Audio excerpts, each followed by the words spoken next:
Welcome back to Let's Play Super Robot Wars Alpha Gaiden. This mini update is to serve as a primer on the intermission screen, pilot stats, unit stats, upgrading, and all the good stuff. Save and load you can use to save the game. That should be pretty obvious. Settings, that just changes your game settings. Again, should be pretty obvious. Next map, that takes you to the next mission.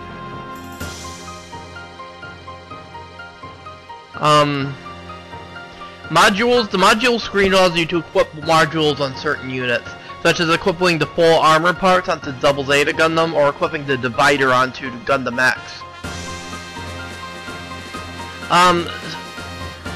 The thing that's represented by lines is a thing that that unlocks later, which I'll explain later. Switch allows you to change your pilots around, since pilots can't be progressed in this game because of the lack of the pilot point system was not in Alpha Gaiden. You need to change your pilots around to suit the best machines possible for their skill set, and vice versa. Since pilots get stats, set abilities, and set pilot spirit commands as they level up, you have to fit the best pilots for each machine.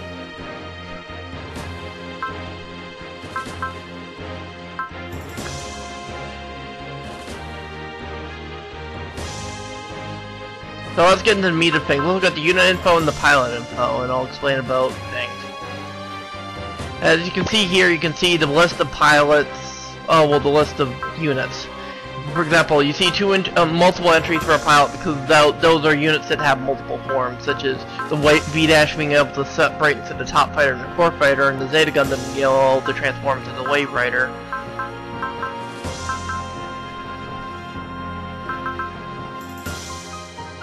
But anyway, let's take a look at our units. Here you can see the unit stats, HP, EN, just like if you had examined it in an actual mission. You can see you have the special ability Transform, that means you can transform into the Wave Rider. Also has the sword and the shield there, that's tied to a pilot skill, which we'll explain more during pilot skills. And of course you can hit the button again to look at your attacks, and I've discussed power, range, and hit rating before. That should be pretty self-explanatory. Again, you see the terrain ratings, how much EN things cost, how much will you need to use it, and ammo if it's an ammo-using weapon. And here we see the stats for the Wave Rider. Note how the Wave Rider has better movement allowance and more evasion. And note that you can still use the Hyper Mega Launcher while in the Wave Rider form. And of course we go to the V-Dash. See its stats? And see its weapons.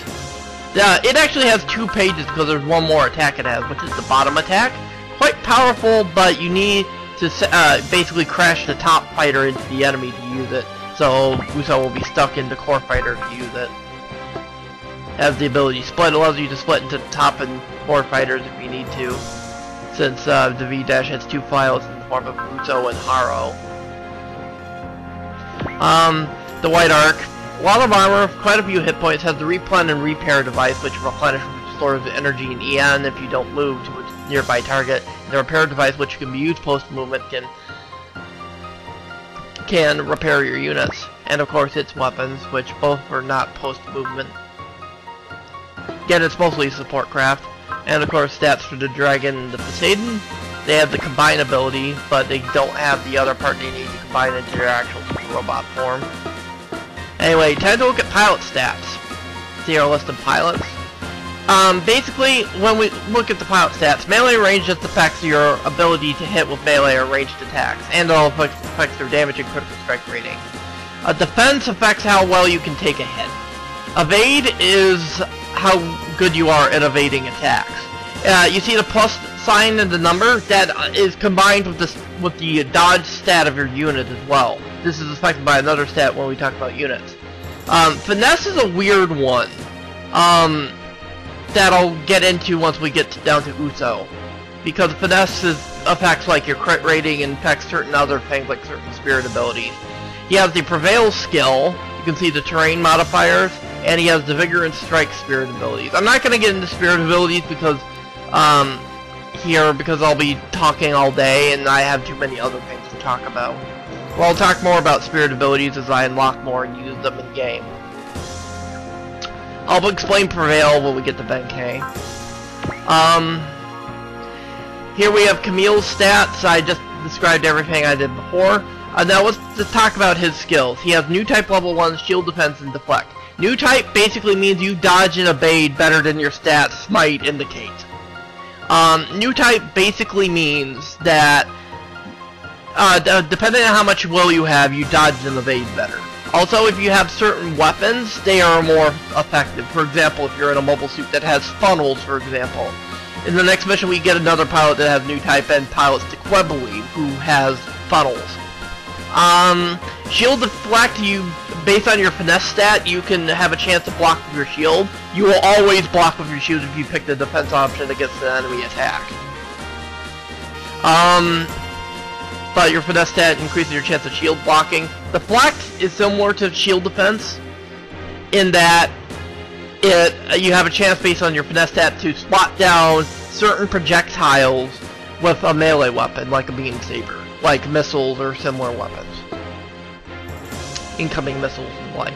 Now we're at Uso. I want to explain more about the finesse stat. In addition to affecting your crit rate and such, and affecting things like shield defense and deflect, finesse can also affect certain other things. For example, Uso has the spirit command Mercy, which means that if his finesse stat is higher than the enemy's finesse stat when he casts Mercy, on his next attack, if his finesse stat is higher, an attack that would have killed the enemy will instead leave them with 10 HP. This is helpful in certain missions when you need to weaken an enemy without shooting him down. The classic example of this cliche, this gimmick is in missions where you have to stop nuclear missiles without blowing them up.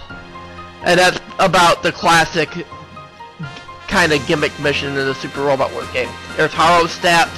Haru doesn't have any stats because it's a robot, you just use the spirit pool. And then we have Marbet's stats, nothing too big here except for the support command, the support skill, which basically means this unit can support attack and support defense. That's all that means.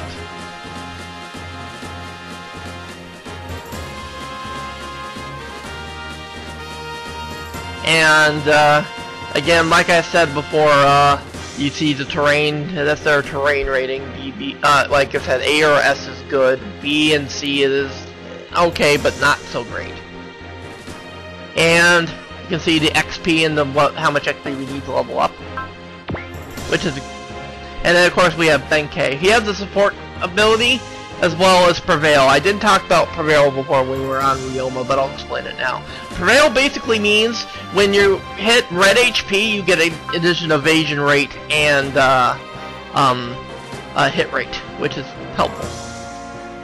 Now we can talk about the actual unit stats when we talk about upgrading your unit and upgrading your weapons and such. The only thing you can upgrade are your units. Pilot points didn't exist in this game, so your pilots can only advance in a linear fashion based on their level. So you can see the different upgrade pages for each of your units. Well, I'll showcase them on Zeta Gundam. HP, you can upgrade air HP. That's pretty straightforward. And increases your energy supply for various weapons. Again, pretty straightforward. Speed affects how good you are at dodging. Keep in mind, this is coupled with your pilot's evasion stat. So you need to add them together. Like, you would go to your pilot stat page and compare its speed plus your pilot's evasion stat. Armor increases your durability. Now, limit is a complicated one. Remember when I said your speed is combined with your pilot's evasion stat? Well, your combined total of those two numbers can never exceed your limit. If you don't upgrade your limit, you're capped at that maximum evasion rate. For example, if we go into Camille, we can say that his evade is 184, plus the 85 rating he gets from his Zeta Gundam. Now that number goes up if you transform it into Wave Rider, because Wave Rider has a higher speed rating than the Zeta Gundam does. Now, that means that unless you upgrade limit, you're capped at 330 combined for those two numbers. Now, right now those numbers aren't that close to 330, But if you upgrade your speed on the Zeta Gundam, or if Camille levels and gets more of his evasion stat, you need to start worrying about limit. Because you can never exceed your limit.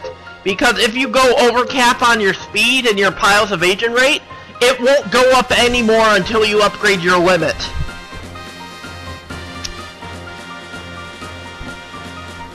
And that's important to keep in mind. For example, we could put it up to 93 and still maybe be safe for a little while until Camille levels, but that's risky because Camille might level and get more evasion stat. And that could put us in a bit of trouble.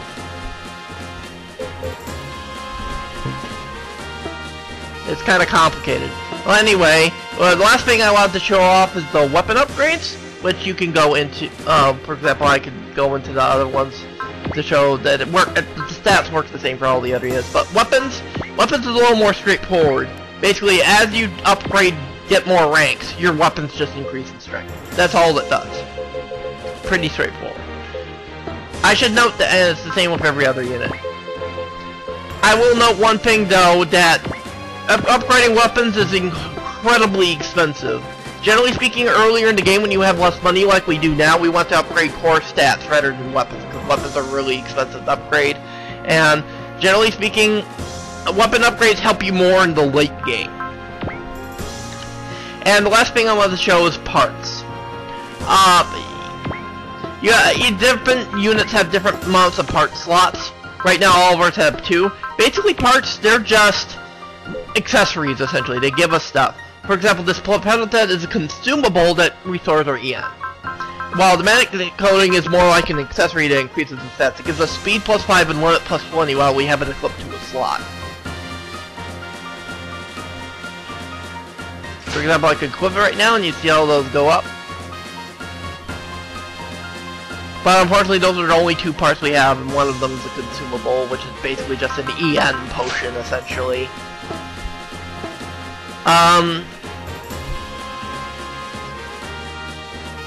And from that we need to decide which units we're gonna spend what little money we have. Right now I can tell you that we're not going to be upgrading either of the Get machines because it's really not worth it to upgrade them because we don't have the robot they actually form into. So it's kind of wasteful to upgrade them right now. Also, I'm not going to upgrade the White Arc because it's a support unit and its starting HP and stuff is pretty good. The V-Dash, the reason I don't want to upgrade the V-Dash is Uso gets a much better Gundam later in the game. And yes, Uso is a pilot I want to develop, but the thing about the V-Dash is, don't get me wrong, it's a decent little Gundam. But the problem is its strongest attack will leave Uso in a core fighter. And while the overhang cannon does have pretty good range and decent power to it, the problem is it does cost quite a bit of EN. And his other weapons outside of the Mega Beam Rifle are kind of lackluster. And its strongest attack will cripple that Gundam, unfortunately. Where we compare the Mega Beam Rifle and the overhang cannon to, say, the next one we're going to be looking at.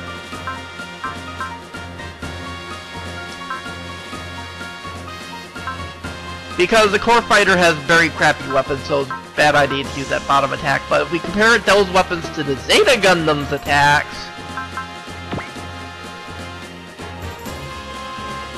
see, looking at that, the Hyper Mega Launcher has a range of 8 squares, and it's 100 power better than the overhang cannon, and it has more attacks that are more usable. For example, it has a 2600 strength post movement attack, while Uso's beam sabers are weaker, and his other strong attack is not post movement, the Mega Beam Rifle. But the advantage that Zeta has is this ability to transform into the Wave Rider and back freely, unlike the core fighter thing with Uso. The important sticking point about the Wave Rider, though, is you can use the Hyper Mega Launcher when in Wave Rider form. Yes, it's not post-movement, but because of the high mobility and the high movement allowance of the Wave Rider, this is incredible. And like I said before, Uso gets a better Gundam called, later in the game. However, the Zeta Gundam does not get an upgrade. And I'm not sure if the upgrades to the V-Dash will carry over to the V2. So I'm opting to upgrade the Zeta Gundam because the Zeta Gundam is something that I'm going to be using in the long term. Yes, I want to develop Uso as a pilot, but the Zeta Gundam is just a solid unit I'm going to be using throughout the game. Pretty likely. So, with the little cash we have to spend, I think investing in the Zeta Gundam would be the most worthwhile thing to do right now. So what I'm going to do is I thought about upgrading its EN a little bit, but I really want to work on that speed. So I upped my speed to a 93.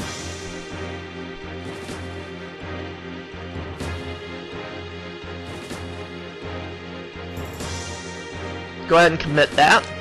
And we upgrade the EN a little bit. I think I upgraded it to 110 to save money.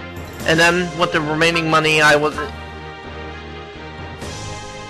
sure what to do, if I wanted to commit that or not.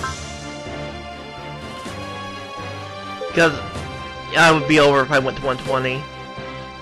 So I committed it at 110, and I had just enough money left to get a little bit of a limit to give me some leeway in case Camille got some levels.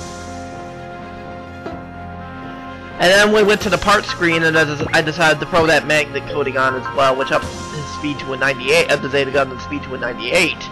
Higher on the Wave Rider, and gives me some more limit for more wiggle room. So we go to the pilot unit info. We can see that the speed has been updated and the limit as well. And on the Wave Rider, we see that the speed is 109 and limit 377, which is good. And we go to pilot info. We can see this reflected on Camille as well. That his evade rate 98 has been also increased, and that's good. And keep in mind, it's a little higher when you're transforming to Wave Rider.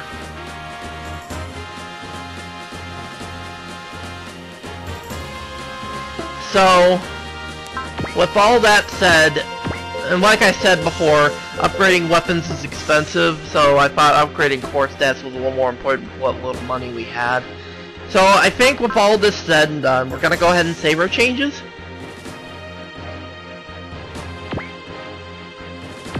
And that'll do it for my explanation of stats and intermission screen and everything. Okay, everyone, stay tuned for for me to start missions 2, and I'll see you guys around. I hope this update was helpful in some way, and it'll tide you over until the next update, and and I'll have the parts of mission 2 coming out soon.